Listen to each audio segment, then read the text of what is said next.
Welcome back. As you know, I am Eli, the computer guy, and this is Silicon Dojo. Silicon Dojo, authorityless, gatekeeperless, free to the end user, hands-on technology education here in Asheville, North Carolina that empowers students to do whatever the hell it is that they want to do. Now, obviously, you're watching this on a video, so this may not necessarily be a hands-on experience for you, but basically what I'm doing is I just taught this class a couple of days ago here at Silicon Dojo, and I am simply recording the presentation that I offer to my students. And so wherever you are, you can use this video along with the workbook that you can download from silicondojo.com with a lab computer of your very own to build the projects and follow along with these classes wherever it is that you are.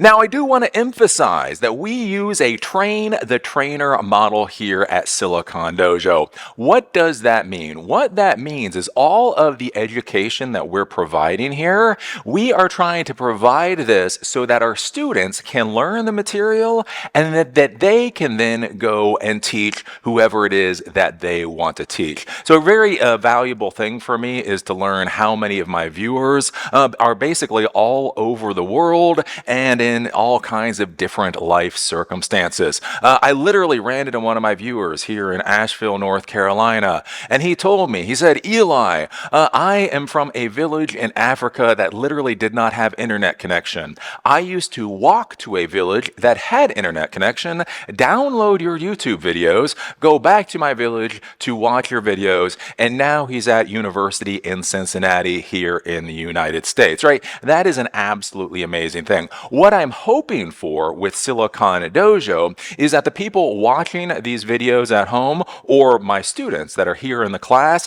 they will take this material, and the way that we'll scale this whole concept is they'll go to wherever it is they're going in the world to teach their fellow employees, to teach people as parts of organizations or nonprofits, to teach in church groups or Boy Scout groups or temple groups or anything like that. Basically, the idea being is if we create this material, teach you the material well enough, you'll be able to go and offer this education to whoever you see fit to try to teach. So everything that we're offering here, you are able to take this, you're able to use it either whole cloth or edit it as you see fit to teach whoever it is you want to teach. So if you know me, or if you've been watching me for any length of time, you know one of the things I keep trying to hammer home is standardization, standardization, standardization, standardization.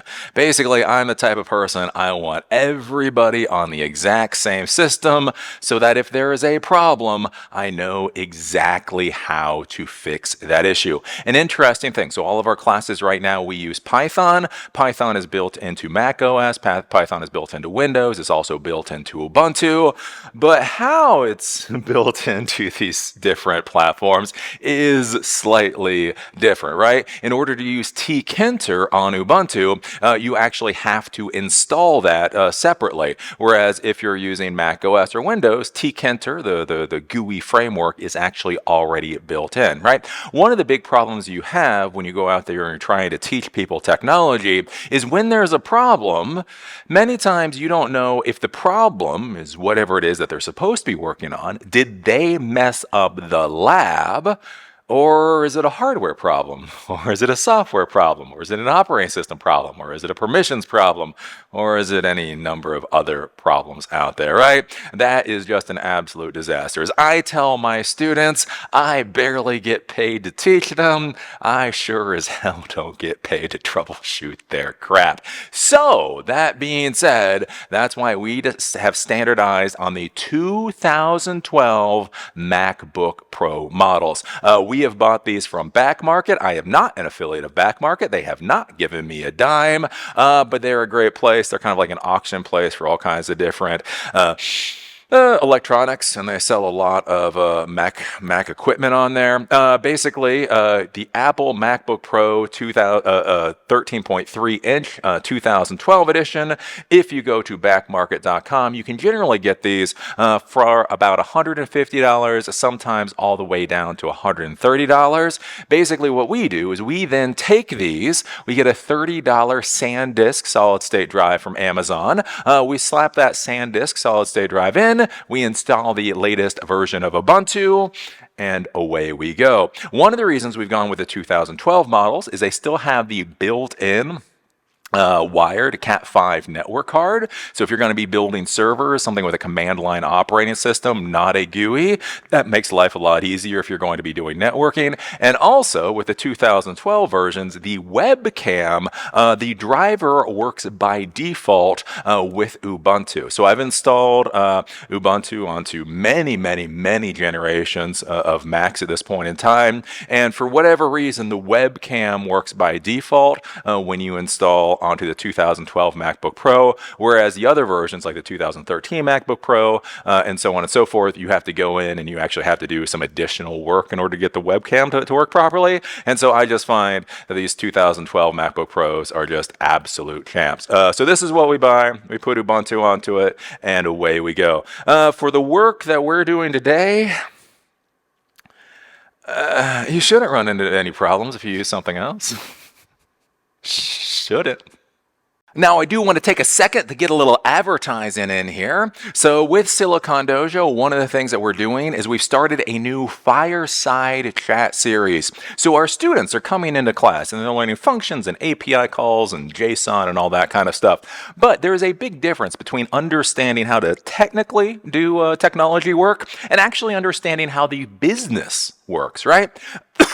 So we're bringing in CEOs, we're bringing in founders, we're bringing in technology professionals, we're bringing in investors, we're bringing in all types of people that are actually working in the tech industry right now to basically have a nice relaxed fireside chat of what it is that they do, how do they get to where they are, and where do they think the technology world is going. The great part with this is after I get done having a little conversation with the person, then we'll actually open this up for questions from the audience, and I'm trying to use this as a way to bridge the gap from technology education and a technology skill set and the ability to turn that skill set into an actual company or job or something like that. So we are doing these fireside chats now. This next one is coming up next Tuesday for me and my timeline, but we actually have 3 more people scheduled, right? So this person, John Jones, he is a founder of Anthroware, a software development company here in Asheville.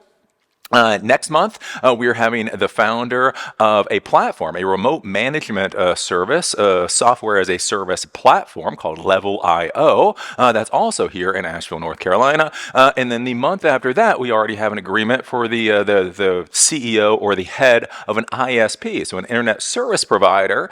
He's going to come in and talk about the actual business and what's required to create and grow an ISP. So this is going to be really exciting. I'm actually really excited about this.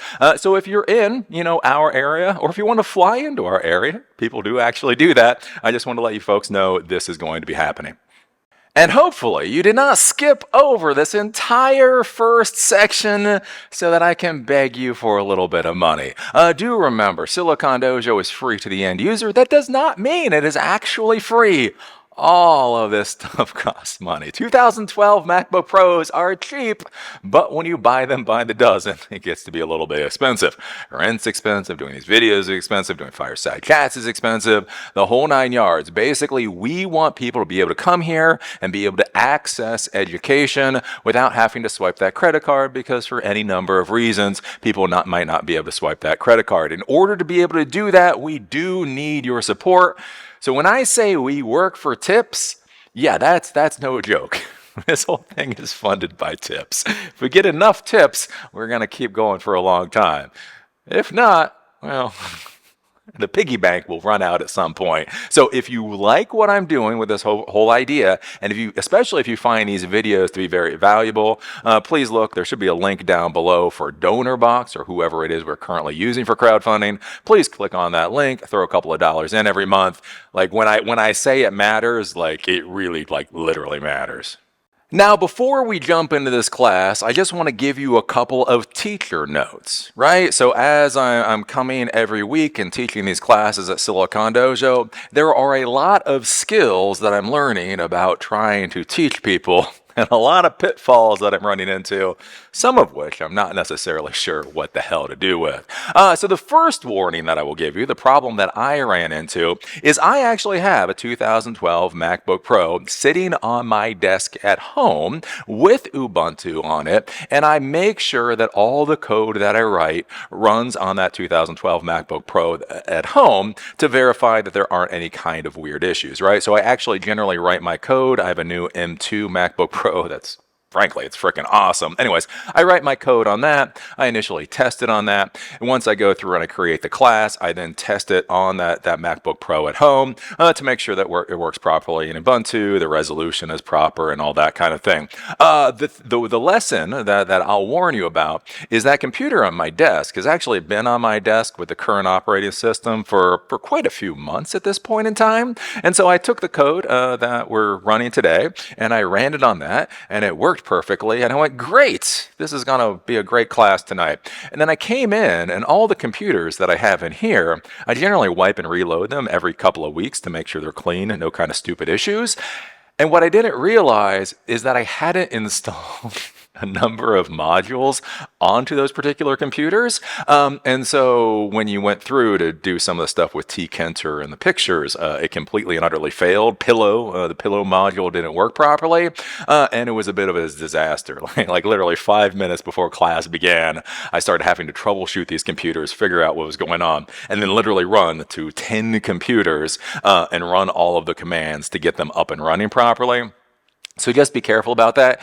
If you're using a test computer at home or wherever to verify that your code works, make sure it is at the same state as the computers that are going to be in your classroom environment, or it doesn't actually make a very good test computer. That's the first thing. The next thing is our latest addition to the education program here at Silicon Dojo is I am now printing out the classes that we do. So these are the workbooks that we print out for every single class, and I'm actually punching them with a 3-ring binder, hole punch, and putting them into binders. So I went to Staples for about $25. I got a dozen of these 1/2-inch little binders, and the reason that I did that was even though I put page numbers, so I was smart. I put page numbers on all the workbook pages.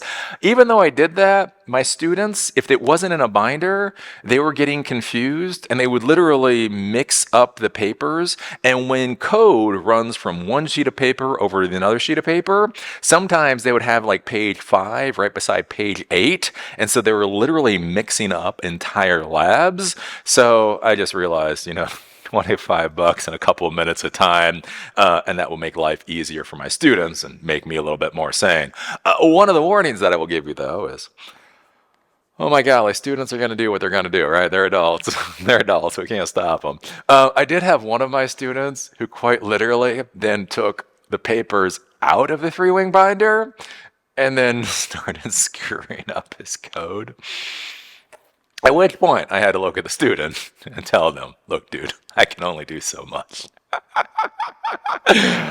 I can only go so far. So, again, just realize when you go out to teach, getting these little 3-ring binders, I think this is a good way to go to teach the material. Tell your students they can take the paperwork and not the binder, but do realize, even when you put the paperwork in a binder, your very adult students may remove the paperwork from the binder and still get confused.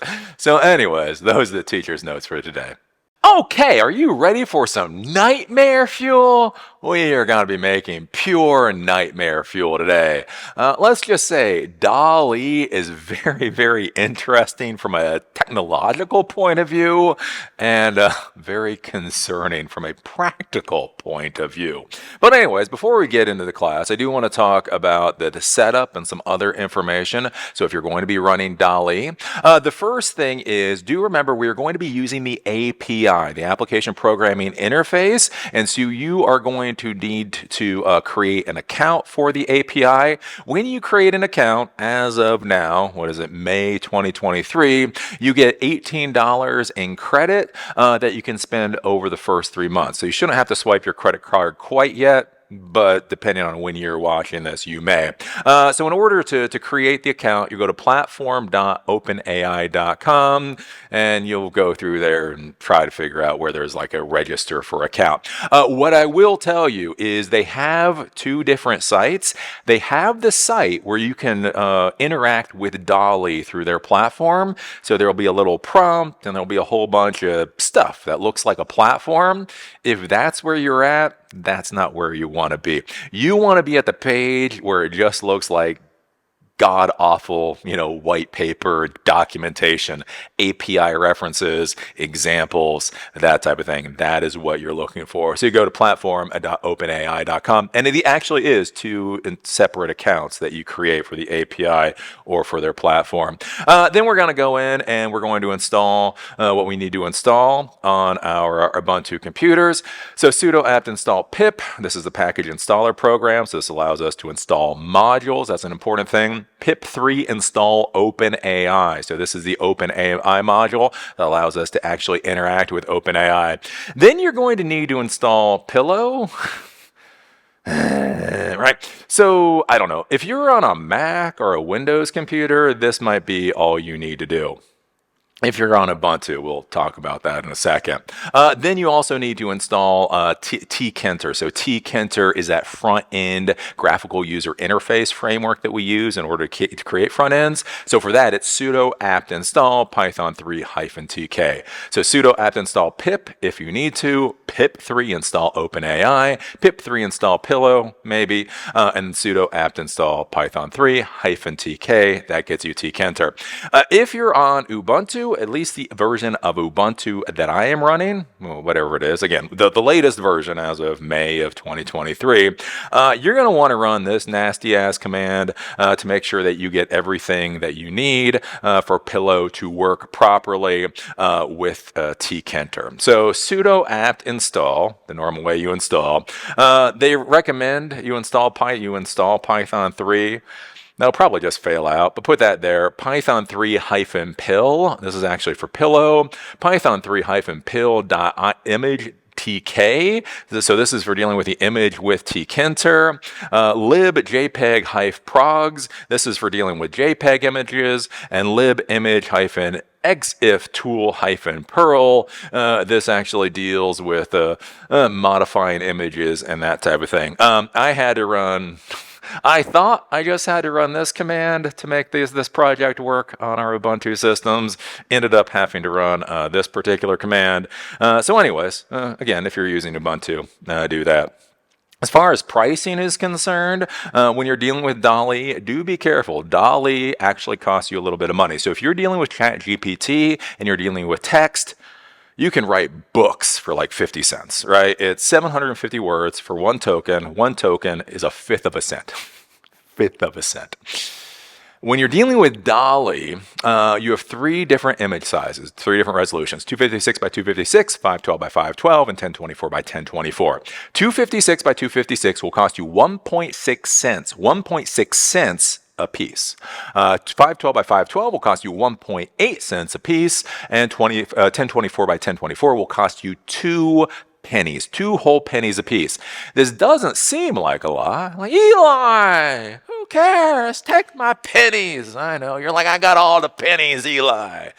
Well, here's the thing. Remember, we're going to be doing a lot of loops. When we deal with Dall-E, many times we can ask for a number of images back, not a single image, but a number of images. So each one of those images is going to cost us money. So if we request 5 images at 1024, that's going to cost us 10 cents every time we run that script. So if we're sitting there and we run the script and it doesn't output the way we think it is, so then we run it again and it doesn't still, and you run it again.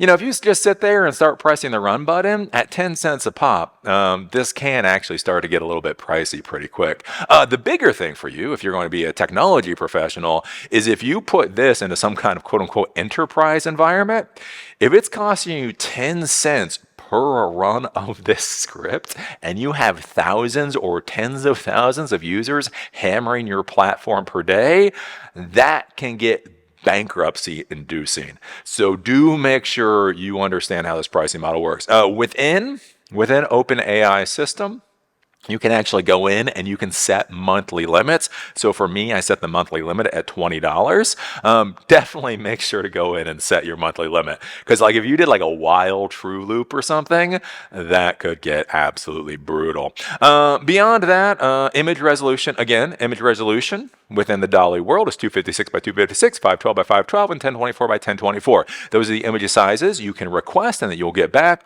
Also, when you upload an image, one of the weird parts with this is that when you upload the image, it has to be one of those resolutions for Dall-E to deal with it. So that's just make sure to have Adobe or I don't know, some image editing software around so you can crop images so you can upload them for the edits and the modifications that we'll be doing later. Also, one of the things I will say as a teacher note for the actual class itself, when we do concatenation in the class that we're doing today, it is kind of ugly. I do the whole plus thing, close double quotation marks plus variable name plus open double quotation marks, whatever. It was brought up to me by one of the coders here that's kind of ugly. F strings. There's something called an F string. F string would actually probably be a better way of doing this whole concatenation routine, but that's not what I did. So we're going to do it the ugly way. I'll put it to you this way. If you know what an F string is, whenever you see concatenation, just do an F string there. If you don't know what an F string is, don't worry about it. Everything that I'm going to show you today is still going to work. So anyways, that's the beginning stuff to kind of get your brain around. The big thing, if you're going to be doing Ubuntu, just realize you have to install all of this crap. And again, you might run into some weird issues. So just realize you may have to do some troubleshooting. And again, that's where I keep talking about being in a lab environment. If everybody's on the same computer with the same hardware, then if there's an issue, there's one fix to it. Can you imagine if I had 10 different computers at all kinds of different states, different hardware? It would be 10 entirely different fixes that I would have to do. So anyways, with that, let's dive into this class. Okay, so let's jump in to actually start getting images from Dall-E, right? So we are going to be doing lab number 1. When you write out all of this code for lab number 1, I would recommend that you simply save it as 1.py and then run it, and everything should be good. Since this is the first script that we're going to be running, do realize we are not going to be saving the images in this script. So an important thing to understand in the Dall-E world is you do the API call. All you get sent back is a URL to the image that got created. You click on that URL, you go to the image, and yay, you have a pretty image. That image will only remain on OpenAI server for somewhere around an hour, and then they do an automatic erase process. So if you create an image that's absolutely perfect, you don't physically save it somehow, you don't download it somehow, just realize after an hour it will go away. This could be a big issue if you're using Dall-E to kind of automatically create images for something like your website. Imagine you go through, you create 1,000 images for your website. It looks really pretty. All you did was embed the URLs you were given. You go away for a cup of coffee, you come back, and then you get 1,000 X's because all of those images have disappeared. Just kind of keep that in mind. So with this, pretty simple. Again, as I say, AI, artificial intelligence, is hard. APIs are not. APIs are really, really simple. And this looks a lot like the ChatGPT class that we did before. It's just a little bit different for images this time. So for this, what we're going to be doing is we're going to import the OpenAI OpenAI module, because you always have to import modules in the Python world. We're going to have the OpenAI.API_key equals and whatever your API key is. So you go to the platform. You click up in the upper right-hand corner, there's like your name. There's a drop-down, it says API keys. You click on API keys, you create an API key, you copy the API key that you created, and you paste it in there. Do realize, once you hit OK, when you create an API key, you will never see it again. You'll never see the full length of it again. So do make sure to copy it before you say OK. And basically, we're going to paste it here. For anybody at home going, oh no, Eli's horrible at cybersecurity, that may be the case, but I will say before this video is even uploaded, this particular API key will be erased. So just keep that in mind. Anyways, then we come down here for the response. And this is all pretty simple. So 1, 2, 3, 4, 5, 6. It's really seven lines of code is all that's required here. So response equals. So this is going to be the JSON. This is going to be the JSON that we're going to get back from the call we're making to the API. OpenAI.image.create. Prompt equals, so whatever you're asking for. We are asking for a cartoon bunny, just to make it easier. How many cartoon bunnies do we want? We're going to say 3. So this will create one image, then a second image, then a third image, right? Those will all be separate URLs. What size do we want? We'll do 1024 by 1024. Now, when I was originally creating this class, I was going to make everything 256 by 256, but then I realized the resolution was kind of crap. And I was only saving like, 0.4 pennies every time we got an image. So it wasn't really worth my time and effort. So I just figured go with 1024 for your particular environment. Pick the image size that you want. From this, we're going to say print JSON response, and then we're going to reprint the JSON response. So we're going to get that JSON response with dictionaries and indexes and all that, and lists and all that kind of stuff. And this will print out that whole ugly thing so we can figure out where the URL is, right? Print first/only URL result. So if you only put n equals 1 here, what this would do is it would simply print out the first one. So a lot of times when you're making requests, you only want one response. So basically you can print response, data, 0 URL, and that will either give you the first response out of all the responses or the only response out of all the responses. So that's one way of doing it. The other way to do it is a for-x loop. So basically, we'll do this more, we'll get into this more later in the class, but basically if you get multiple URLs back and you want to do something with all of those different URLs, so for x in response data, so it's all the way in data, so data 0, so basically it's going to go data 0, data 1, data 2, data 3, data 4, data 5, right? Doing a nice little loop there. So for x in response data, print x URL, and then print some stars to separate it so we get an idea of what's going on, right? So this will print out all the URLs. So if I go up here then, and I click on the run button, this should run, and it's going to go, and it's going to run. Run. There we go. And this is, we get our responses back. So if I scroll up, okay, so this is the JSON response. So this is the full JSON response. This is all the garbage, right? So we can see created and then data. So we have a created time. So if we wanted that for some reason, we could go created and grab that. Then we have data. So data, right? So if we scroll up here, right, see that? So data, and then we see an open bracket, so that's a list. At the 0 index is URL, and so this is the first or only. If we only ask for one URL, we would get this first URL that showed up, and this is the URL, right? But we can see that we asked for 3, so it's URL, and then we come down here, first only URL result. This is the first one and the only. Then all URLs. So this is the same as this. Some of my students got confused. So if you only wanted one, or you only asked for one, this is what you get. This is going to loop through everything. So these two will be identical. But then down here, here's a URL, here's a URL, here's a URL. With VS Code, you can press down on Control. You can click on one of the URLs. Now, You may get a little warning thing about whether or not to trust the URL. Basically, if you get that, do like open trusted domains and then say yes or whatever. That'll allow this to open up easier. Either that, or you're gonna have to like say yes every single time. Anyways, so there is one of our cartoon bunnies. That's not too bad. That's not nightmare fuel, Eli.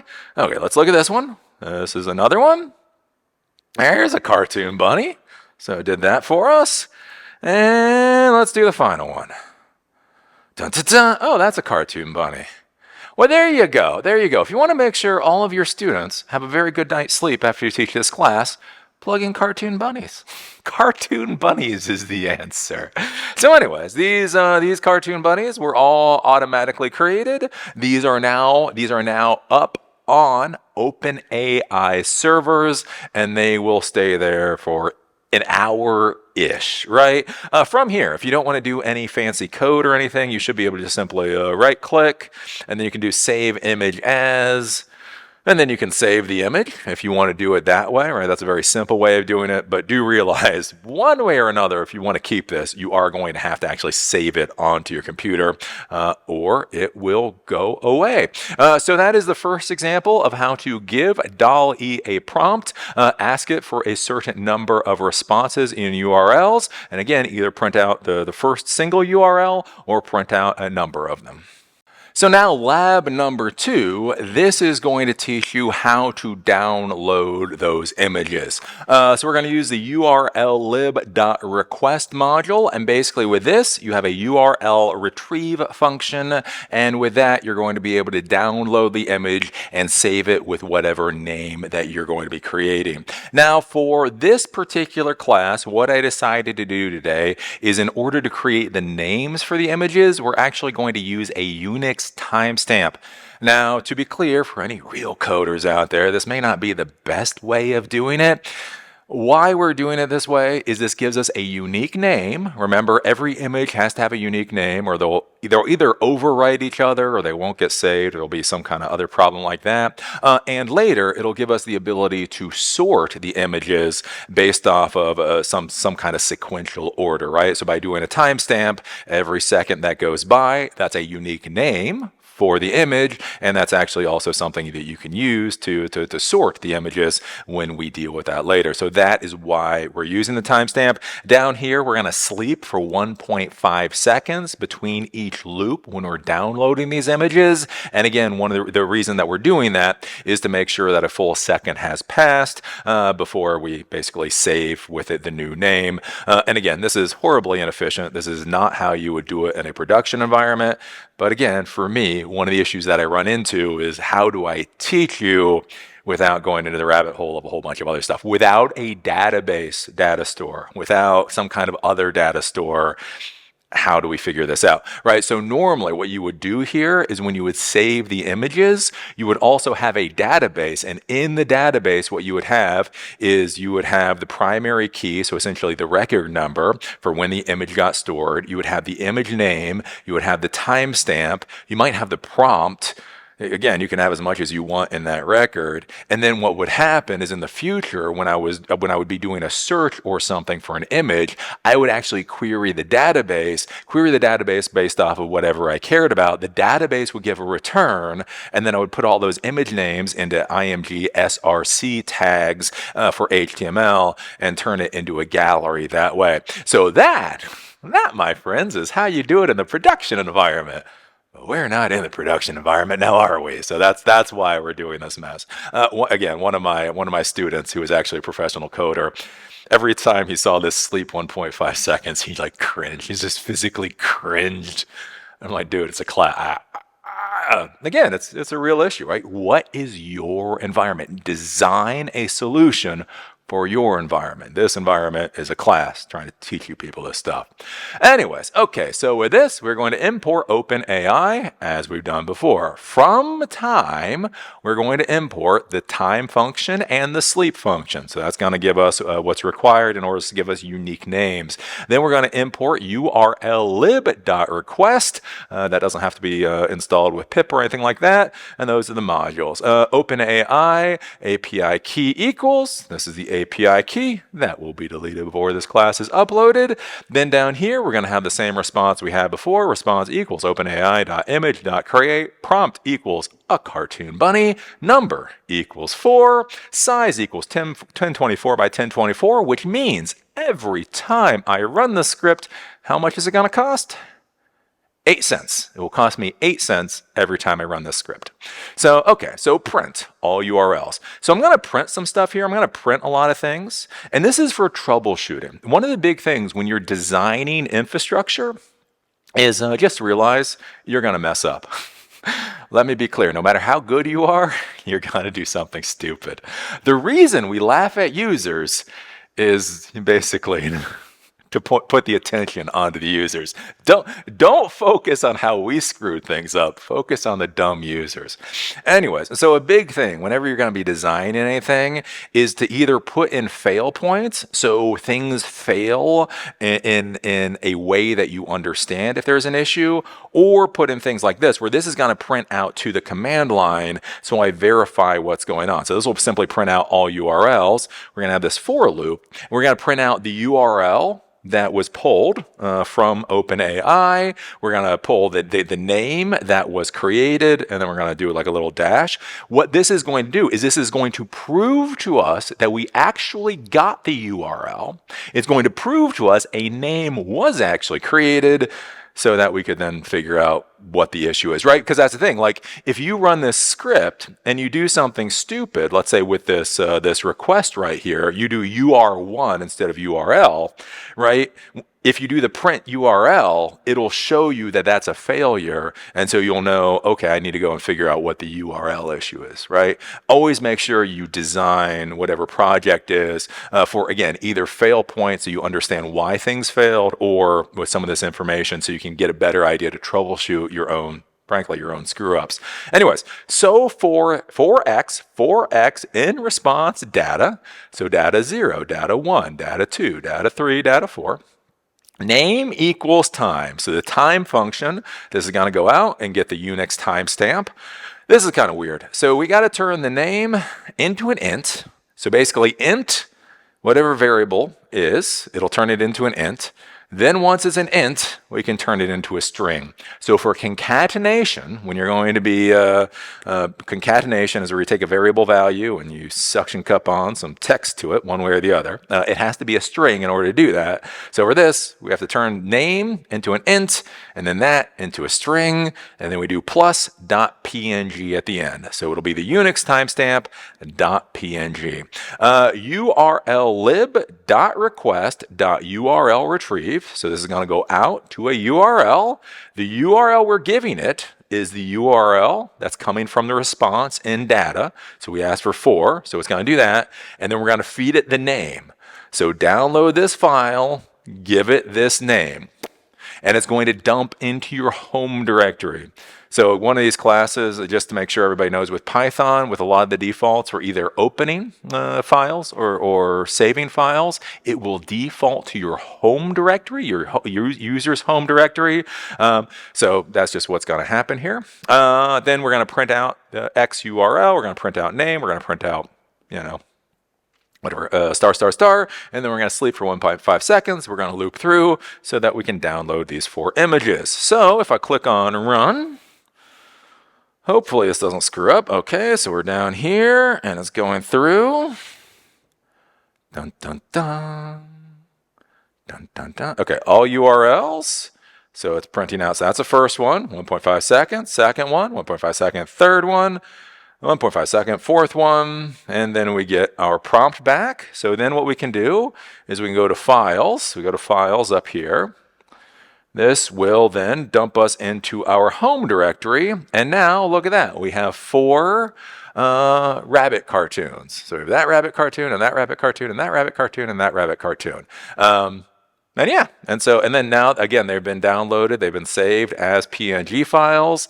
So now you can take this, you could do an SRC, IMG SRC, you could dump this into an HTML file, you could put this into your document or whatever else. These are now on your computer and they will exist forever and ever, or at least until you delete them or the hard drive fails Amen. So that's what you do in order to download the images from Dall-E.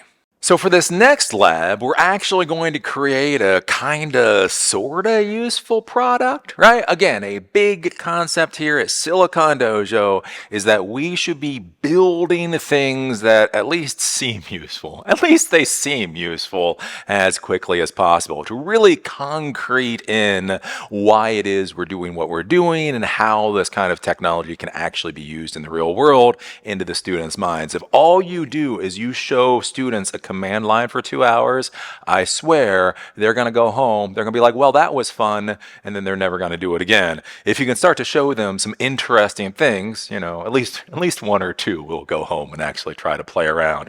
So with this, what we're going to be doing is we're going to be creating a basic HTML gallery with Dall-E. We're actually going to be using some of our CSS skills that we learned at our previous class. So here I actually did a class on HTML and CSS a couple of weeks ago. That hasn't been created for on video yet. It'll be created soon. But basically what this is going to do is this is going to go to Dall-E. It's going to make the request like we did before. It's then going to download the images like we did before. And then we're going to auto create an HTML gallery with some CSS formatting so you can kind of get the idea of, what a finished product might kind of sort of look like. So we take a look at this. It's about 43 lines of code, but it's all a lot of what we've already been through. So import OpenAI as we've done before. From time, import time function and sleep function as we did before.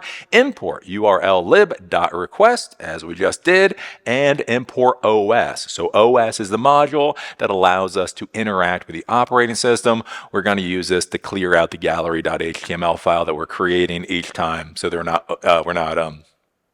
basically, appending to it. We want to overwrite. OpenAI key. So we have the key that will be deleted before this video is uploaded. We're going to go here, the exact same thing we've been doing. Response equals OpenAI.image.create. Prompt equals a taco on Mars. A taco on Mars. Don't you want to see a taco on Mars?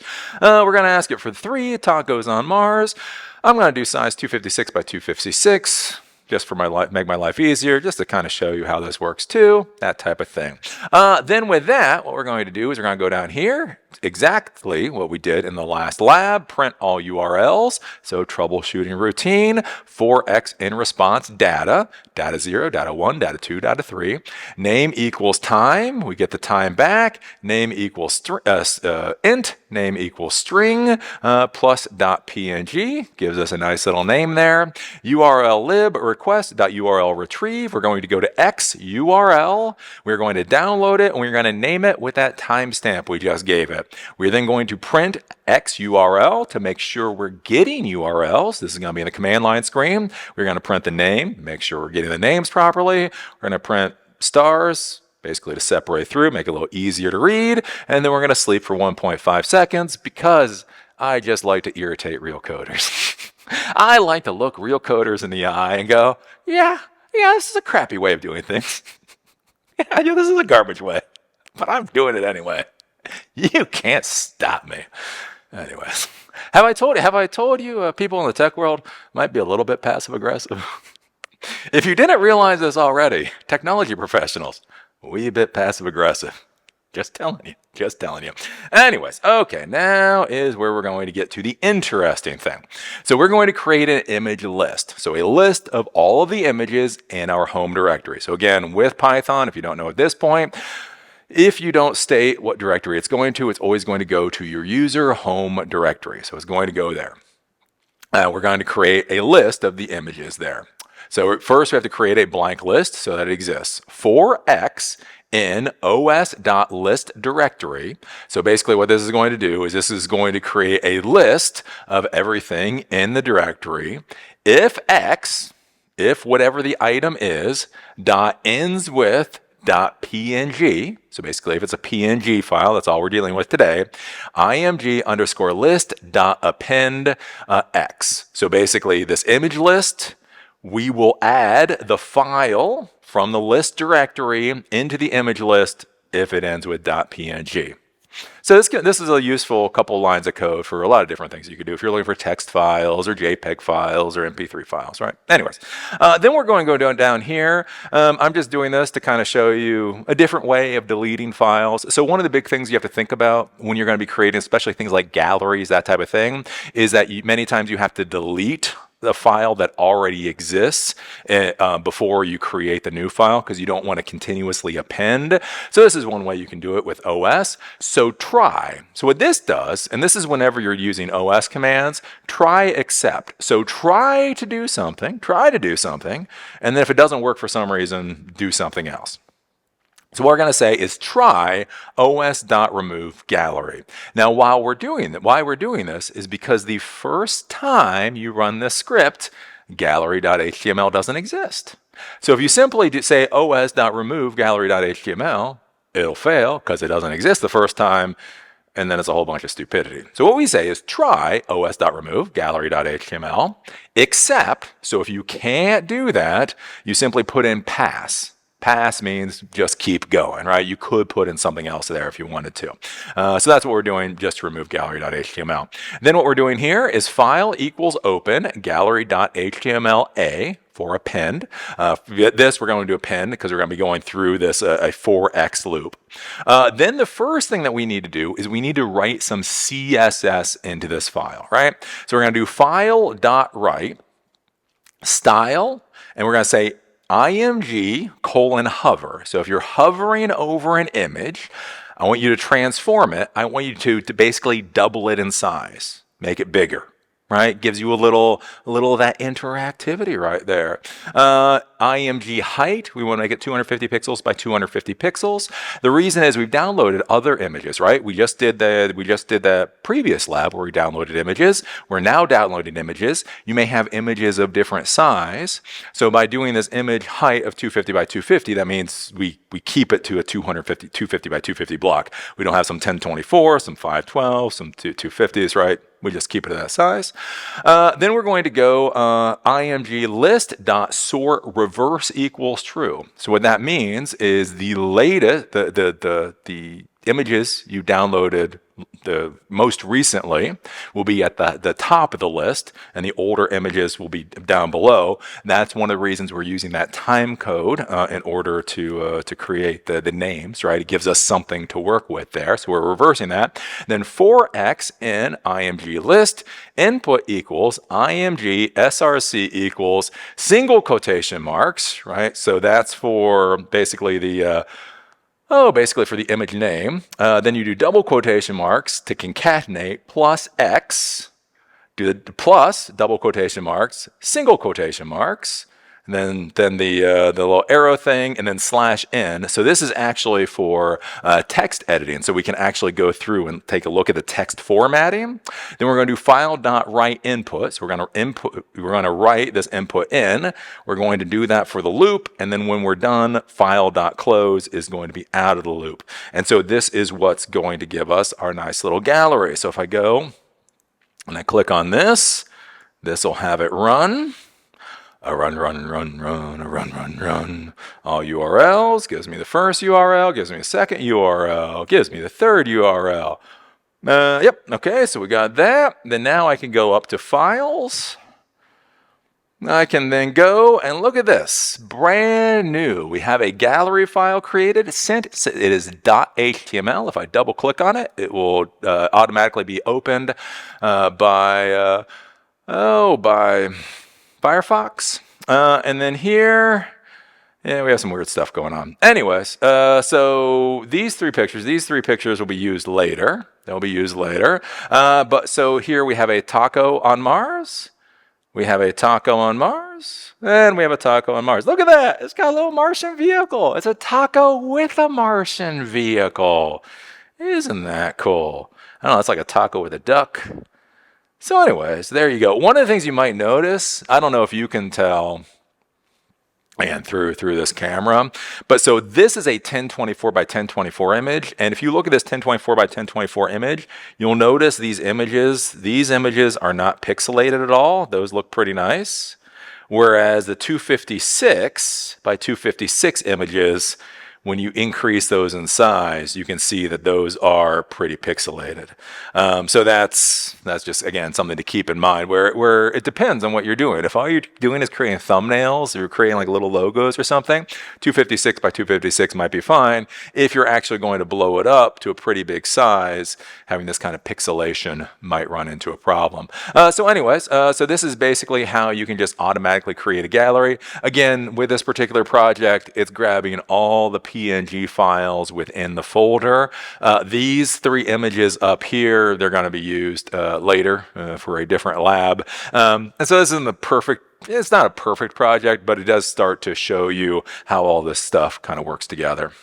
So now that we know how to create images with Dall-E, now we're going to learn how to edit images with Dall-E. So basically what we're going to do is we're going to feed Dall-E an image. So being that we're in the AI world and we're doing weird stuff with images, we are taking Elon Musk here. So we are going to take Elon Musk, we are going to feed Dall-E a prompt, and then we're going to get all kinds of bizarre returns.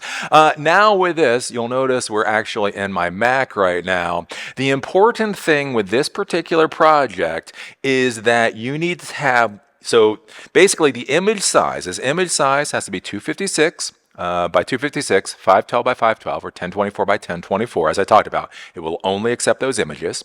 And then basically you delete everything in the background and make that a transparent layer. So not a white layer. See how you have all this this checkerboard thing? This means it's a transparent layer. What this means is when the computer sees this, it knows that the image is this size, but it's kind of like Elon Musk here is a sticker, and then other stuff will go behind the sticker, right? That's how you can actually layer images, like with CSS and HTML and a whole bunch of other things. And so this is going to be an important thing.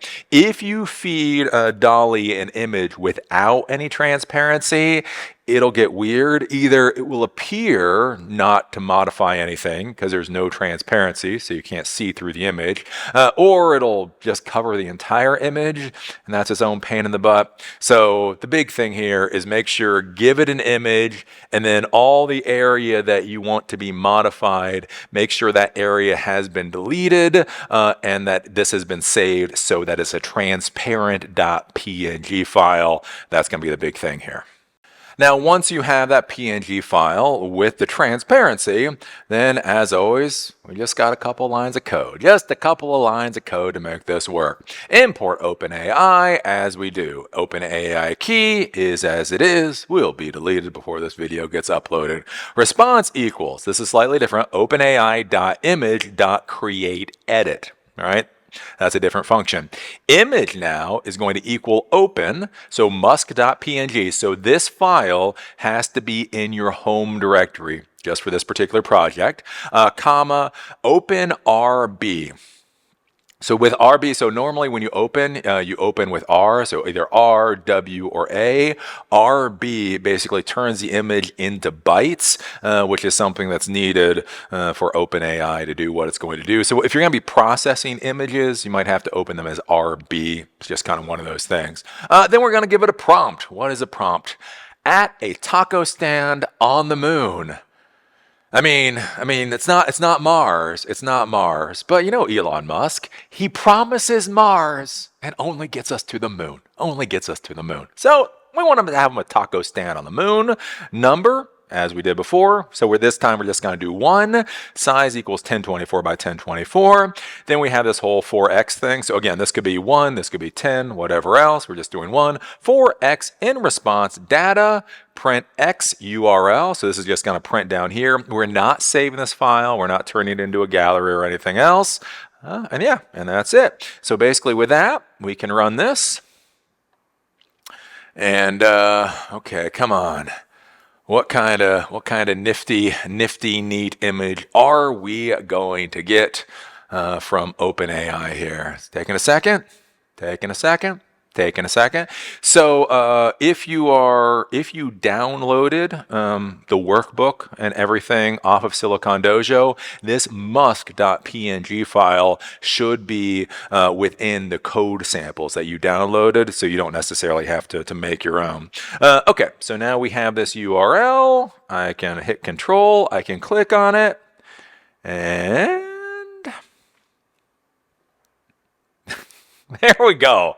We have Musk, like with a moon taco? Is that like a moon taco? I don't know. But there we go. It gave us that kind of edit.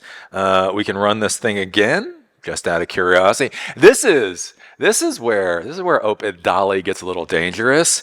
Is you know, if you've had a couple of drinks and you're sitting there and you're playing with it, you're just like again. Can end up costing you some money, because it's always kind of curious, like what's the next thing it's going to give us. Oh, there we go. I don't know where the taco is. That looks like an oyster. So anyways, Elon Musk there, and let's just do it one more time, because it is kind of like a potato chip.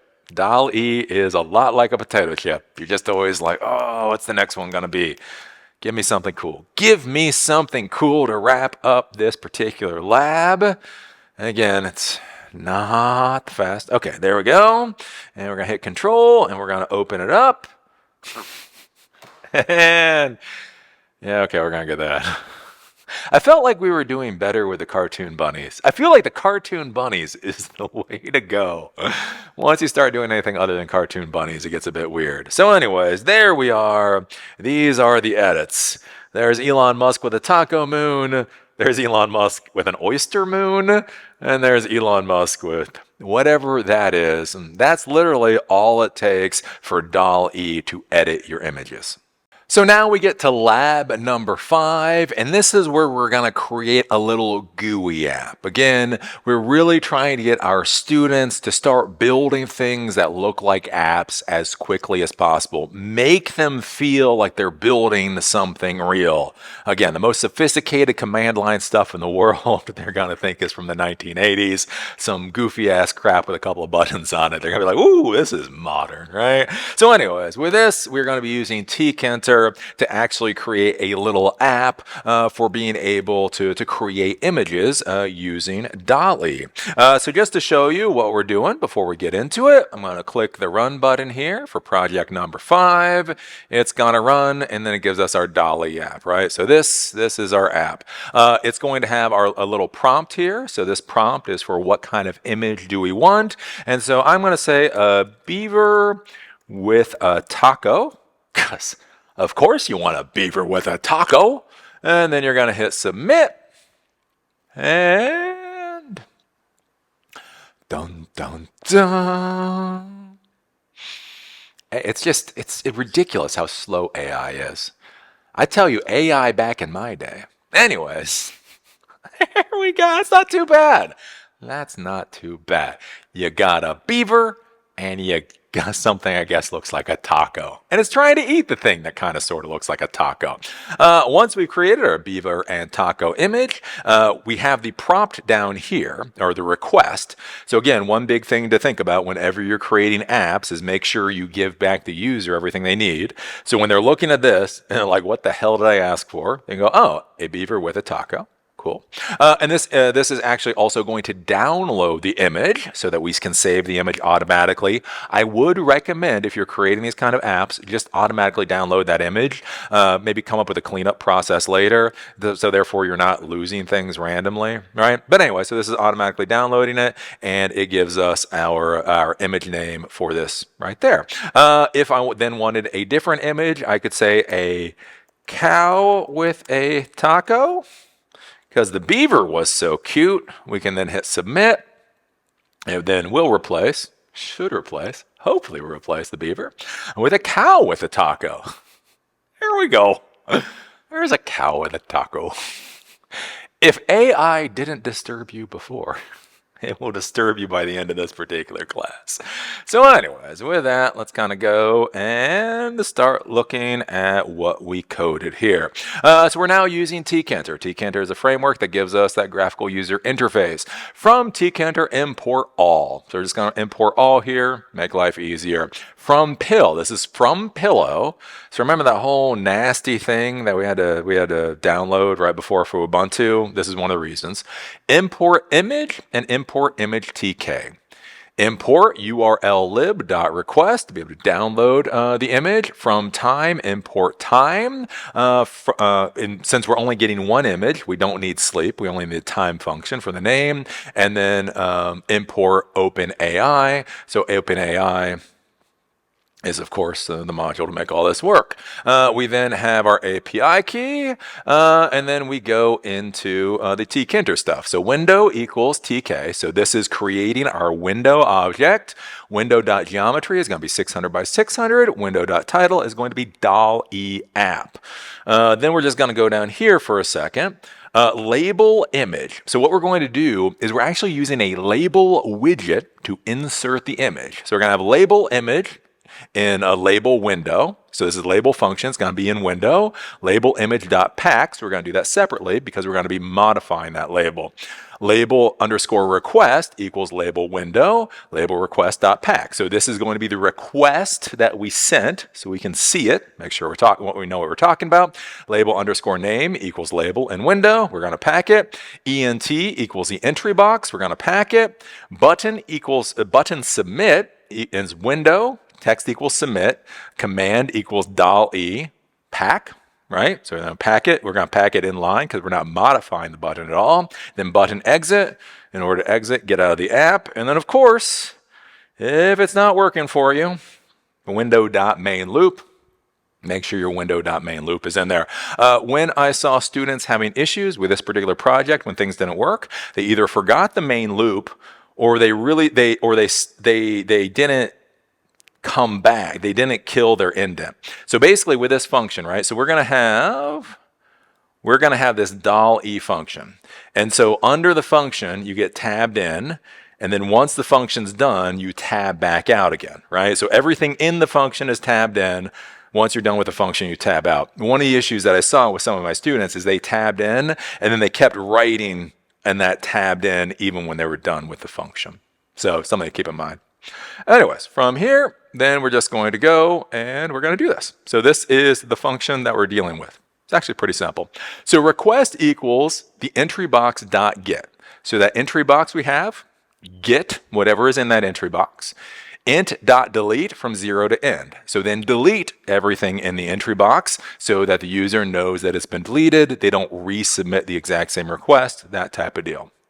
Response equals OpenAI, image create, prompt equals request. So what came in from the entry box. Number 1, size equals 1024 by 1024.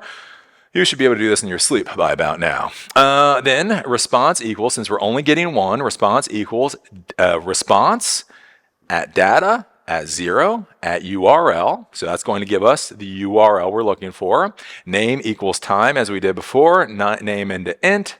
Int into string plus PNG gives us our name. We're then going to use URL lib request, URL retrieve. We're going to retrieve response and give it the name that we created here. Then we're going to simply come down here. So image equals image.openName. So we're going to open the file that we downloaded, and we're going to turn it into an image object. So with tKinter, we can't use the PNG file as it is now. We got to kind of muck with it a little bit. Then we're going to resize. So image.resize, so lowercase image, image.resize 450 by 450. So we're going to shrink. So we got a 1024 by 1024 image. We just need to shrink it down so it'll fit within our little window. So I'm going to resize it. Then image equals image tk.photo image. And so what this does is it turns the image into something that tKinter can actually use. Again, do remember in the technology world, nothing actually magically happens. When we say auto-magical, that is a joke. It doesn't actually work that way. We have to turn it into things that other things can actually use, and that's what we're doing here. So label image.configure image. So we're going to say it's an image, and we're going to make the value for image image. Again, I probably could have written this better. Probably could have written it. Version 1 of this class. Version 1 of this class. So anyways, image equals image. Then you also have to do label image dot image equals image. You have to do both of those too. Just keep that in mind. Label underscore request dot configure. Text is going to equal request. So you're going to have that label request box. We're going to make the text in there, whatever the request was. And label name dot configure. Text equals name. So whatever the name is, that will be the value in the label name label widget there. And that's basically all there is in order to make this particular project work. And again, it's all relatively simple. The big issue here is literally just turning the image file into something that tKinter can use. And so again, when we scroll up here, you know, being able to import from Pillow the image and the image TK, and then down here, these 3 lines of code where we're modifying the image and turning it into something that we can actually use for tKinter. These are the things that might cause you a little bit of a hang up, but everything else is, you know, pretty simple as far as Python and tKinter is concerned. And so that's how you're able to create a GUI Dall-E app for creating images. So now we get to create something really cool. We get to create a MeME generator. And people keep asking me, Eli, why do you say MeME? And I don't know. Because I'm a middle-aged person who thinks it's funny. Oh, middle-aged humor. You get to a certain age and you think saying MeME is funny. Anyways, it's a GUI meme generator for the young folks. And so what this is going to do for us is we're going to feed it that Musk image that we dealt with before, and then we're going to then be able to put in a prompt in order to modify that image, and then we're going to get the response, and it's going to show up on the screen as a GUI. So with that, let's actually just go and run this thing so that you can see how this works. Dun, dun, dun. Is it running? Oops. Let me close that out first. There we go. And so when we first open this up, basically we are going to see Elon Musk side by side. I figured this is kind of like a troubleshooting routine. It shows you that your label is showing the image, that all of that kind of stuff is working, so that when you go through the project, if you run into a problem, you can better troubleshoot where that problem is. So basically this is the original image, and then this is going to be the image that we create. So from here, I can say on the moon with a taco, because yeah, I just get fixated sometimes. And I hit submit. And then we're going to go through, and this is the one that should get modified in a second or two.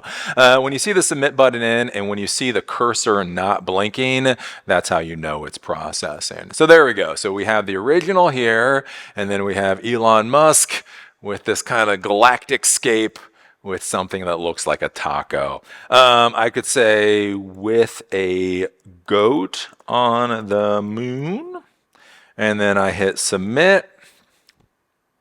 And then it's going to give us a different image. So an important thing, so this is actually getting downloaded. So if we wanted to reuse this later, this is getting downloaded to our computer.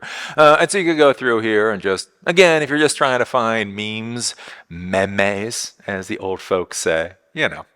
So there we go. We got a weird-ass goat, and we have something that looks like a cabbage. One of the interesting things is it actually does stuff like with his hair. Like you'll notice his hair here, this is the original image, and then his hair in this particular image is like blown out like that, right? Now, one of the things I will warn you, what's kind of weird, right, is this is Elon Musk, and we're putting Elon Musk on the moon with a goat. But if you type in Elon Musk on the moon with a goat, what we should see in the back is that it'll actually give us an error. Yeah, there we go. There is our error. And again, this is This is one of the weird things with OpenAI and with any API and with any of this artificial intelligence. Some of their security is kind of stupid. Again, I talked about that before in the ChatGPT class, where it was hemming and hawing and being like, don't blame me over asking who the president of France was, right? So we did the ChatGPT class, and one of the things I showed you with Model 3.5 Turbo is if you asked who the president of France was, it would be like, I'm an AI. I don't have any opinions, but as far as I can tell, the leader of France is, Macron, which was like weird. It's just like, again, if you say, how did the galaxy begin? I get it. You got a whole bunch of people arguing about that. OpenAI doesn't want to get in the middle of it. But when you see it hemming and hawing over who the president of France is, you're like, what? And again, it's something to think about. All of this stuff is designed. As we are designing these projects, do remember, a coder over at OpenAI, this is their project. And what they have here, OpenAI.error, invalid request error. Your request was rejected as a result of our safety system. Your prompt may contain text that is not allowed by our safety system. So putting Elon Musk's image on the moon with a go is fine, as long as we don't acknowledge that it's actually Elon Musk. Which, again, this is something to really be thinking about with all this kind of stuff. So anyways, there we go. So with that, let's go down and actually take a look at this app. It's relatively simple. So from tKinter, import all. From Pillow, import image tk.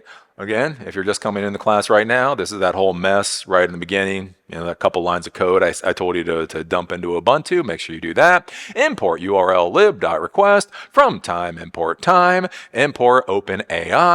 OpenAI API key is this, which will be deleted. As we always do, window equals tk, window.geometry is 800 by 600. So 800 is actually the width, 600 is the height. So we make this one a little bit wider. So do be careful if you're copying and pasting, it'll not be quite right. Then window.title is Dall-E app. One of the new things that we're doing here is we're going to be creating frames. So within tKinter, there are ways to format the window to put things in different places. We haven't been doing that up until now. But one of the issues with this, when you have a couple of images and you have entry boxes and you have other stuff, what frames allow you to do is essentially frames allow you to create boxes within the window and then dump certain things into certain boxes so that they don't muck up other things. So what we're doing here is we're going to create a frame underscore pic. So basically we're going to create a picture frame. That picture frame is going to contain both pictures. And then we're going to create a frame underscore control. That frame will have all the controls. And so that's a way of not turning into a disaster. Trying to format this without frames was a pain in the butt. So we started using frames. And so basically what you can do is you can put the images into the frames instead of into the window. Let me just close up the Dall-E function for a second. So start underscore image equals image.open musk.png. Image underscore start equals image start resize to 300 by 300. Image start equals image tk dot photo image start. Right, so basically this is turning that Musk with the transparency image into something that tKinter can use.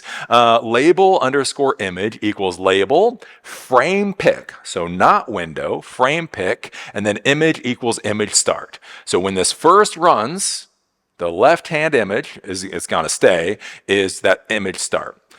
Label underscore image response. So this is the image we get as a response. When this first runs, it's going to be in the frame pic, right? That frame, the picture frame that we created, and then image is going to equal image start. So both of those images will be Elon Musk to begin with.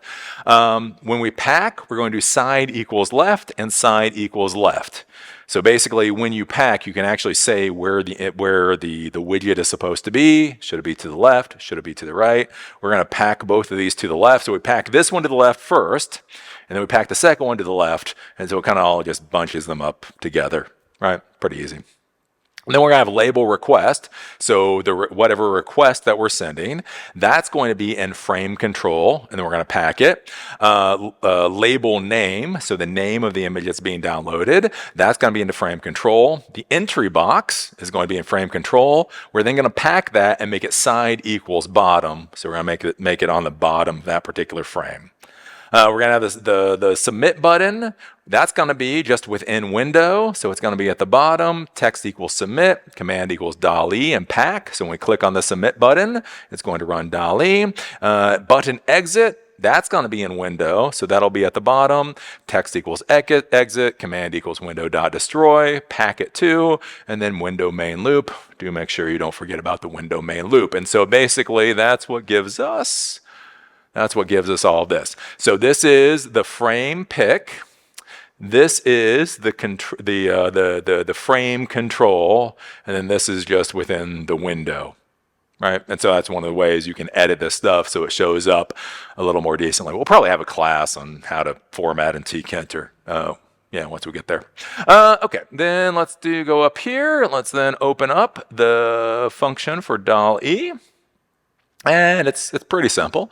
So it's just these lines of code here. Request equals int.get. So go to the entry box, get whatever's there, then delete what's in the entry box, as we did before. Response equals OpenAI.image.createEdit. So we're creating an edit this time. Image equals openmusk.png, RB, as we did before. Prompt equals request, coming in from that entry box. Number equals 1, because we only want 1. Size equals 1024 by 1024. Response, since we're only getting 1, equals response, data, 0, URL. So we get that URL. We make that the value of response now. Name equals the timestamp.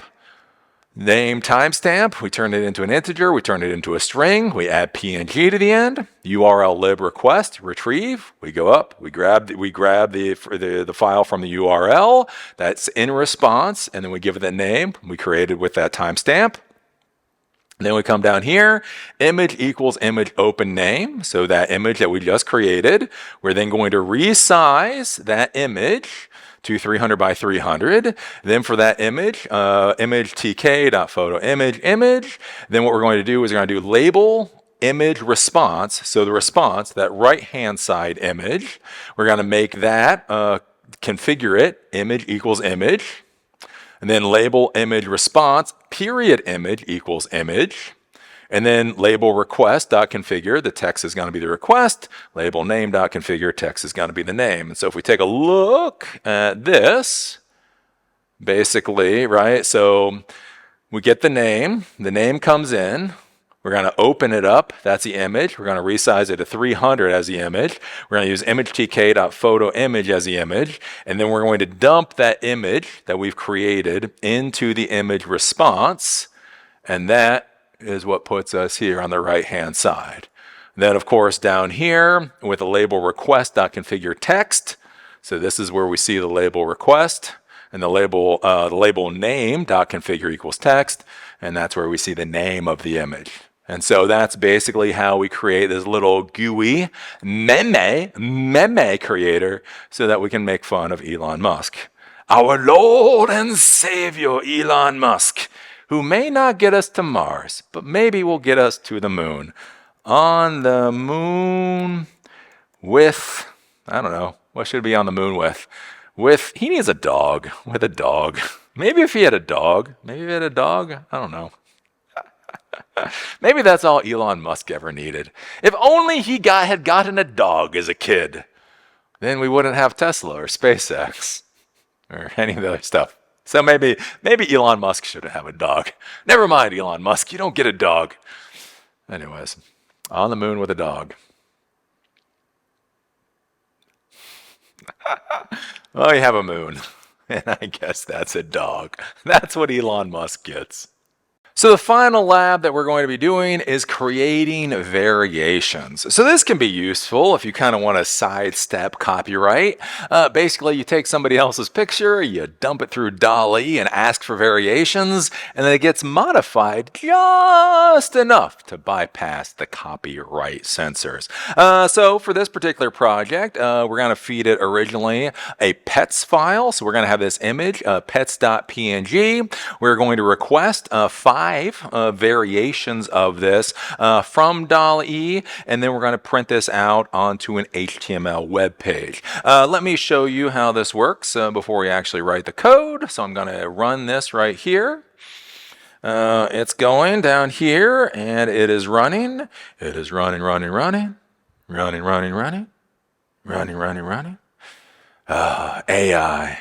AI nowadays. It doesn't work as hard as our old computers. There we go. Okay, so this gives us a whole bunch of responses we don't actually really care about right now. We are going to go to our home directory. We are going to look for variation.html. We are going to double click on variation.html. And we are going to get this web page. Yay! So this is a green border. This is our original image. So we have a corgi and a cat. We give it no prompt. We don't tell it what to do. We don't give it any other images or anything else. We just give it one image and say, give us variations. So from a corgi and a cat, we get a big corgi and a small corgi. We get a corgi on the left-hand side and a cat. We get another corgi and a brown cat. We get a corgi wandering off this way and a black cat. Then we get a cat corgi. We get a cat corgi and another corgi. So basically, everything here in that red border, those are the variations. So we might take those to use those, and that's basically all we're doing. One of the interesting things, though, is if you look at this, you'll notice that the animals are pretty decent. But if we go and we modify for a human, so again, let's just stay on Musk 2. So I have an image called Musk 2 that's also in the download if you downloaded the code samples for silicondojo.com. So we're going to click on this. It's going to run again. So do realize with this script, we are not downloading, we're not saving these files for any reason. I'm just showing you how the variation thing works. There we go. So it's finished running. We go back here. I hit, well, actually, let me just show you side by side. Let me open variation again. And so now this is the new variation file that got created. So the old variation will actually get deleted. The new variation will get created. So this is the Elon Musk image that we started with. And then this is the nightmare fuel we get in return. So, at least this one's got 2 rockets. Why have one big rocket when you can have 2 medium-sized rockets? So anyways, this is what we're doing. We're just getting those variations. As I would say with this, I do actually think like animals actually seem to turn out a lot better. I could imagine using some of these images, like that image I would definitely use. I don't know. I like that. I don't know if I'd use it. I don't know. I think like that one I would definitely use. That one and that one I might use. Whereas if we look at humans, I don't think I would use any of those. I do actually wonder if this is an intentional flaw with Dall-E. Since this is a human being, they may not want to make it look too realistic for legal concerns. Again, something just to keep in mind when you're dealing with things like AI and APIs. For this, it is so dirt simple. All right, so import OpenAI as we do. API key as we do. Image equals musk2.png. So that's the image file that we're going to be using. Again, whatever image you use, 256 by 256, 512 by 512, 1024 by 1024. Again, we have pets too. You could use one of those. You don't have to have transparency. This is just a plain old image as long as it has those resolutions. Response equals OpenAI.image.create variation. Image equals open image, read at the bytes level, number equals 5, so give us 5 response, size equals 1024 by 1024. For this, I was printing out the JSON response just to show what the JSON response looked like.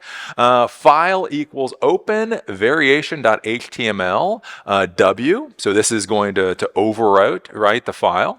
File.write img style equals height 250 pixels, width 250 pixels, border equals 3 pixels, solid green, src equals image. So basically with that is our first image here. So 250 by 250 with a 3 pixel green border. That's what we're doing.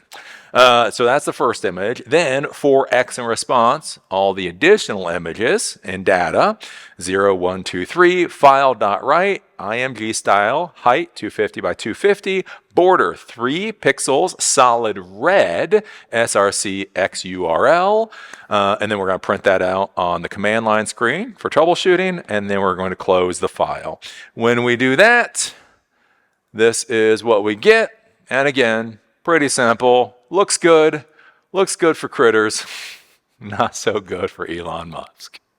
So there you go. There is the Dall-E API with Python class. So we're able to create images, we're able to edit images, we're able to create variations with the images. We used the basic command line and went to the URLs, saw how it worked that way. We created tKinter apps and we outputted to HTML files. I also showed you how to download the image files because again, after 1 hour, those images will disappear on OpenAI. I also showed you the weird quirks. Again, if you give an image of Elon Musk and say put him on the moon, it'll do it fine. If you say put Elon Musk on the moon, that's a safety problem. Again, the weird stuff we're dealing with AI and all of this. Again, something to think about.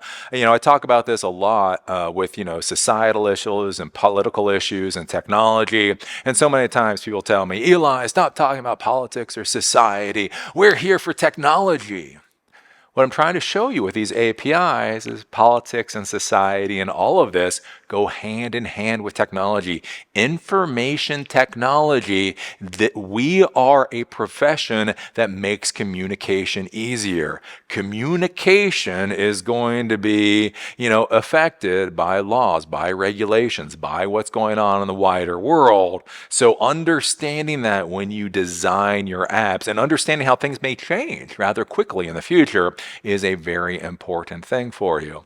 So there you go. It's Dall-E. Is it great? No, let's be honest, it's not great. But it is. It's a fun way of teaching people, interacting with AI, and more importantly with APIs. Like when I look at this, what I think about this as an educator is this is a fun way to teach my students about APIs. And, Dall-E is Dall-E, as they say. Do remember, we do have these fireside chats coming up. In my time, the fireside chat is next week. We're going to be having the fireside chat with John Jones. But beyond that, we are going to be having these fireside chats every month, hopefully, infinitum going into the future. So if you are in the Asheville area, definitely keep this in mind and think about coming to one of these because hopefully they'll be pretty fun events. So with that, that's all I got to say. That's all I've got to say for today. As always, I enjoyed teaching this class. I hope to see you here in Asheville in North Carolina for one of our in-person classes. But regardless, as always, I had fun and look forward to seeing you, whether in the physical world or on YouTube, for a future class.